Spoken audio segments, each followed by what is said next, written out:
హోంమంత్రి అనిత ఒక టీచర్ కూడా, అధ్యాపకురాలు, అద్భుతమైనటువంటి సబ్జెక్ట్ ఉన్నటువంటి ఆవిడ, మంచి చదువురి.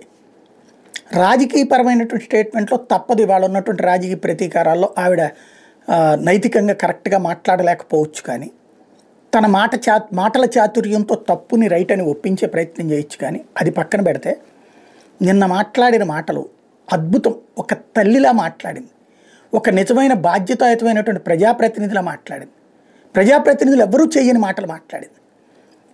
ఇవాళ అభిమానులు అన్నటువంటి వాళ్ళు ఎంత అడ్డకోలుగా అడ్డదిడ్డంగా తప్పుడు పనులు చేస్తున్న సమర్థించుకొచ్చే నాయకులు ఉన్న రోజుల్లో, అయ్యా పిల్లలు, మైనర్లుగా ఉన్న మీరే చాలామంది తప్పు చేస్తున్నారు, సినిమాల ప్రభావం పడుతుంది, మీ మీద అనైతిక ప్రవర్తన అలవాటైపోతుంది, ఆడపిల్లల్ని సెక్స్ ఆబ్జెక్టివ్గా చూస్తున్నారు, అలాగే ఆడపిల్లలు దారి తప్పి ఆలోచిస్తున్నారు, బాధ్యతగా ఉండండి, జాగ్రత్తగా ఉండండి, ప్రతి క్షణం అప్రమత్తంగా ఉండండి.